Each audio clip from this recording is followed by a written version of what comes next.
मेरा प्रधानमंत्री से सवाल है कि जब आपको मालूम था कि यहां पे भ्रष्टाचार हो रहा है, आपको मालूम था कि 40% कमीशन लिया जा रहा है, तो इसके बारे में आपने क्या किया?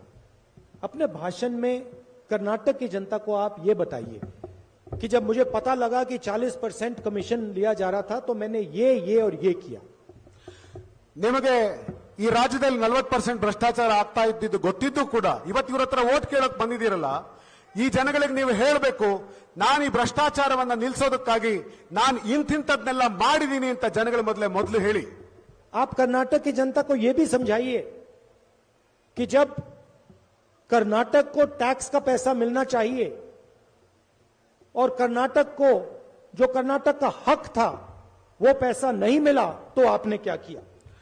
ಕರ್ನಾಟಕ ಜನಕ್ಕೆ ನೀವು ಇದನ್ನು ಹೇಳಿ, ಕರ್ನಾಟಕ ಜನ ಕಟ್ಟಿದಂತ ಟ್ಯಾಕ್ಸಿನ ಮೇಲೆ ಅವರ ಹಕ್ಕೇನಿತ್ತು, ನಾವು ಅದನ್ನ ಅವ್ರಿಗೆ ಕೊಡ್ಲಿಲ್ಲ ನ್ಯಾಯವಾಗಿ ಅನ್ನೋದನ್ನು ಕೂಡ ನೀವು ಈ ಜನಗಳಿಗೆ ಹೇಳಿ।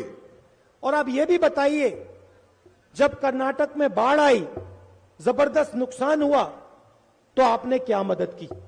ಕರ್ನಾಟಕದಲ್ಲಿ ಹಿಂದೆ ಪ್ರವಾಹಗಳು ಬಂದು ತುಂಬಾ ಅನ್ಯಾಯ ಆದಂತ ಸಂದರ್ಭದಲ್ಲಿ, ಜನರು ನಷ್ಟ ಆದಂತ ಸಂದರ್ಭದಲ್ಲಿ ಜನಕ್ಕೆ ಏನ್ ಮಾಡಿದ್ವಿ ಅನ್ನೋದನ್ನು ಹೇಳಿ। और गोवा, महाराष्ट्र और कर्नाटक के बीच में जो पानी का मसला है, पानी बांटने का मसला है, उसमें आपने कर्नाटक की कैसे मदद की, यह भी बता दीजिए। ಗೋವಾ, ಮಹಾರಾಷ್ಟ್ರ ಮತ್ತು ಕರ್ನಾಟಕ ರಾಜ್ಯಗಳ ನಡುವೆ ನೀರಿಗೋಸ್ಕರ ಏನ್ ಇವತ್ತು ಸಂಘರ್ಷ ನಡೀತಾ ಇದೆ, ಅದನ್ನ ನಿಲ್ಲಿಸೋದಕ್ಕಾಗಿ ನೀವೇನ್ ಮಾಡಿದ್ರಿ, ಕರ್ನಾಟಕಕ್ಕೆ ಏನ್ ಸಹಾಯ ಮಾಡಿದ್ರಿ ಅದನ್ನು ಹೇಳಿ। आप कर्नाटक के चुनाव में आते हो, कर्नाटक की बात नहीं करते हो, अपनी बात करते हो। ನೀವು ಕರ್ನಾಟಕದಲ್ಲಿ ಚುನಾವಣೆ ಮಾಡೋದಕ್ಕೆ ಬರ್ತೀರಿ, ಆದ್ರೆ ಕರ್ನಾಟಕದವರು ಮಾತಾಡಲ್ಲ, ನಿಮ್ಮ ಮಾತನ್ನು ನೀವು ಹೇಳೋದು ಹೊರಟಿದ್ದೀರಿ। आपको यह बताना चाहिए कि आपने पिछले 3 सालों में कर्नाटक में क्या करवाया। ನೀವು ಜನರಿಗೆ ಇದನ್ನ ಹೇಳಿ, ಕಳೆದ 3 ವರ್ಷಗಳಿಂದ ಕರ್ನಾಟಕದಲ್ಲಿ ನಿಮ್ಮ ಸರ್ಕಾರ ಏನ್ ಮಾಡಿದೆ ಅನ್ನೋದನ್ನ ಹೇಳಿ। आपको यह भी कहना चाहिए कि अगले 5 सालों में आप क्या करने वाले हो। ನೀವು ಅಷ್ಟು ಮಾತ್ರ ಅಲ್ಲ, ಮುಂದೆ ನಾವು ಅಧಿಕಾರಕ್ಕೆ ಬಂದ್ರೆ ಏನ್ ಮಾಡ್ತೀವಿ ಅಂತಾದ್ರೂ ಜನಕ್ಕೆ ಅದನ್ನಾದ್ರೂ ಹೇಳಿ। कर्नाटक के युवाओं के लिए क्या करोगे, शिक्षा के लिए क्या करोगे, स्वास्थ्य के लिए क्या करोगे, भ्रष्टाचार के खिलाफ क्या करोगे, ये आपको अपने भाषण में बोलना चाहिए। ನೀವು ಕರ್ನಾಟಕದ ಯುವಕರಿಗೆ ಏನ್ ಮಾಡ್ತೀರಿ, ಆರೋಗ್ಯಕ್ಕಾಗಿ ಏನ್ ಮಾಡ್ತೀರಿ, ಶಿಕ್ಷಣಕ್ಕಾಗಿ ಏನ್ ಮಾಡ್ತೀರಿ, ಕರ್ನಾಟಕದಲ್ಲಿರುವಂತಹ ಭ್ರಷ್ಟಾಚಾರವನ್ನ ನಿಲ್ಲಿಸೋದಕ್ಕಾಗಿ ಏನ್ ಮಾಡ್ತೀರಿ ಅನ್ನೋದನ್ನ ಜನಗಳ ಮುಂದೆ ಹೇಳಿ। ನೀವು ये चुनाव आपके बारे में नहीं है, ये चुनाव कर्नाटक के जनता और कर्नाटक के भविष्य के बारे में है। ಈ ಚುನಾವಣೆ ನಿಮಗಾಗಿ ನಡೀತಿರೋದಲ್ಲ, ಚುನಾವಣೆ ನಡೀತಿರೋದು ಕರ್ನಾಟಕದ ಜನರಿಗೋಸ್ಕರ, ಕರ್ನಾಟಕದ ಜನರ ಭವಿಷ್ಯಕ್ಕೋಸ್ಕರ ನಡೀತಾ ಇರುವಂತಹ ಚುನಾವಣೆ ಇದು। आप कहते हो कि कांग्रेस ने मेरे ऊपर 91 बार आक्रमण किया। ನೀವು ಕಾಂಗ್ರೆಸ್ ನನ್ನ ಮೇಲೆ ಅನೇಕ ಬಾರಿ ಆಕ್ರಮಣ ಮಾಡ್ತು ಅಂತ ಹೇಳ್ತೀರಿ, मगर आप ये कभी नहीं कहते हो कि कर्नाटक के लिए मैंने क्या किया। ಆದ್ರೆ ನೀವು ಯಾವತ್ತೂ ಹೇಳಿಲ್ಲ ಕರ್ನಾಟಕಕ್ಕೆ ನಾನೇನು ಮಾಡಿದೆ ಅನ್ನೋದನ್ನ ಹೇಳ್ತಾ ಇಲ್ಲ। अगले भाषण में आप ये बताइए कर्नाटक की जनता को कि पिछले 3 सालों में आपने कौन सी चीजें की और अगले 5 सालों में आप क्या करने जा रहे हो। ನೀವು ಮತ್ತೆ ಕರ್ನಾಟಕ ಜನಕ್ಕೆ ಮಾತಾಡೋದಾದ್ರೆ ಕಳೆದ 3 ವರ್ಷದಲ್ಲಿ ಕನ್ನಡಿಗರಿಗೆ ನಾನು ಏನ್ ಕೊಟ್ಟೆ ಅನ್ನೋದನ್ನ ಹೇಳಿ। ಧೈರ್ಯ ಇದ್ರೆ ನೀವು ಮತ್ತೆ ಮುಂದೆ ಸರ್ಕಾರ ಬಂದ್ರೆ ಏನ್ ಮಾಡ್ತೀವಿ ಅನ್ನೋದನ್ನ ಹೇಳಿ ನೀವು। और दूसरी बात, जैसे हम यहां आते हैं, हम भाषण देते हैं, हम अपनी नेताओं के बारे में बात करते हैं। ಮತ್ತೆ ನಾವಿಲ್ಲಿ ಬಂದಾಗ ನಾವಿಲ್ಲಿಗೆ ಬರ್ತೀವಿ, ಭಾಷಣ ಮಾಡ್ತೀವಿ, ನಮ್ಮ ನಾಯಕರುಗಳ ಬಗ್ಗೆ ಹೇಳ್ತೀವಿ। सिद्धरमैया जी ने क्या किया, डीके शिव कुमार जी क्या करते हैं। ನಾವು ಸಿದ್ದರಾಮಯ್ಯನವರು ಈ ರಾಜ್ಯಕ್ಕೆ ಏನ್ ಮಾಡಿದ್ರು, ಡಿ.ಕೆ. ಶಿವಕುಮಾರ್ ಅವರು ಏನ್ ಮಾಡಿದ್ರು ಅನ್ನೋದ್ರ ಬಗ್ಗೆ ಹೇಳ್ತೀವಿ। हम सब नेताओं के नाम लेते हैं, ನಾವೆಲ್ಲ ನಾಯಕರುಗಳ ಹೆಸರು ಹೇಳಿ ಅವ್ರು ಕೊಟ್ಟಂತ ಕೊಡುಗೆ ಬಗ್ಗೆ ಹೇಳ್ತೇವೆ।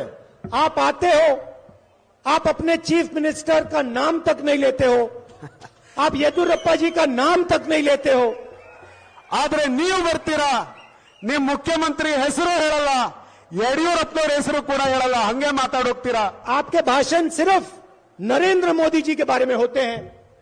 ನಿಮ್ ಭಾಷಣ ಬರೀ ನರೇಂದ್ರ ಮೋದಿ ಬಗ್ಗೆ ಮಾತ್ರ ಆಗಿರುತ್ತೆ।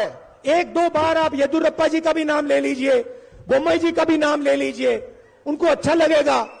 ಕಡೆ ಪಕ್ಷ 1-2 ಸರ್ತಿ ಆದರೂ ಯಡಿಯೂರಪ್ಪನವ್ರ ಹೆಸರನ್ನು ಹೇಳಿ ಸ್ವಾಮಿ, ಬೊಮ್ಮಾಯಿ ಅವ್ರ ಹೆಸರನ್ನಾದ್ರೂ ಹೇಳಿ ಸ್ವಾಮಿ, ಅವ್ರಿಗೂ ಒಂದ್ ಸ್ವಲ್ಪ ಖುಷಿ ಆಗ್ಲಿ. अब मैं थोड़ा कहना चाहता हूं कि कांग्रेस पार्टी कर्नाटक के लिए, कर्नाटक के युवाओं के लिए, किसानों के लिए, मजदूरों के लिए क्या करने जा रही है. ನಾನು ನಮ್ಮ ಸರ್ಕಾರ ಕರ್ನಾಟಕದಲ್ಲಿ ಕರ್ನಾಟಕದ ರೈತರಿಗೋಸ್ಕರ, ಕರ್ನಾಟಕದ ಯುವಕರಿಗೋಸ್ಕರ, ಕರ್ನಾಟಕದ ಬಡ ಜನರಿಗೋಸ್ಕರ ಏನ್ ಮಾಡ್ತೀವಿ ಅನ್ನೋದನ್ನ ನಾನು ಹೇಳ್ತೇನೆ. पिछले 3 सालों में आपसे हजारों करोड़ रुपए चोरी किए गए. ಕಳೆದ 3 ವರ್ಷದಲ್ಲಿ ನಿಮ್ಮಿಂದ ಸಾವಿರಾರು ಕೋಟಿ ಕಳ್ಳತನ ಮಾಡಿದ್ದಾರೆ. इसलिए अगले 5 सालों में हम आपका धन आपको देना चाहते हैं. ಆದ್ರಿಂದ ಮುಂದಿನ 5 ವರ್ಷ ನಿಮ್ಮ ಹಣವನ್ನ ನಾನು ನಿಮಗೆ ಕೊಡುವಂತ ವ್ಯವಸ್ಥೆಯನ್ನು ಮಾಡ್ತೇನೆ. जितना धन बीजेपी ने चोरी किया, उतना धन हम सीधा आपकी जेब में डालना चाहते हैं. ಎಷ್ಟು ಹಣವನ್ನ ಬಿಜೆಪಿ ಅವರು ನಿಮ್ ಜೇಬಿಂದ ಲೂಟಿ ಮಾಡಿದ್ರೋ ಅಷ್ಟು ಹಣವನ್ನ ವಾಪಸ್ ನಿಮ್ ಜೇಬಿಗೆ ತುಂಬಿಸೋ ಕೆಲಸನ ನಾವು ಮಾಡ್ತೇವೆ. बीजेपी ने जो चोरी की थी, उसकी सबसे बड़ी चोट महिलाओं को लगी है. ಬಿಜೆಪಿ ಅವರು ಏನ್ ಲೂಟಿ ಮಾಡಿದರು, ಅವರು ದೊಡ್ಡ ಪ್ರಮಾಣ ಲೂಟಿ ಮಾಡಿದ್ದು ನಮ್ಮ ಹೆಣ್ಣು ಮಕ್ಕಳ ಹಣವನ್ನ. एक तरफ उन्होंने भ्रष्टाचार किया, 40% चोरी की, दूसरी तरफ उन्होंने महंगाई बढ़ाई. ಒಂದ್ ಕಡೆ ಅವರು ಭ್ರಷ್ಟಾಚಾರ ಮಾಡಿ 40% ಲಂಚ ಹೊಡೆದ್ರು, ಇನ್ನೊಂದ್ ಕಡೆಯಿಂದ ಬೆಲೆ ಏರಿಕೆ ಮಾಡಿ ಎಲ್ಲ ವಸ್ತುಗಳ ಬೆಲೆ ಏರಿಸಿದ್ರು. अपने मित्रों की मदद करी और पूरे देश. Welcome to K-Mall, a premium project by Kaleen Group. K-Mall is in the heart of Kolkata's electronic, garment and lifestyle hub, Khidirpur. K-Mall, which is designed as a world-class mall, is the outcome of endless effort of our experts, combined with modern superb techniques and new age design. Book now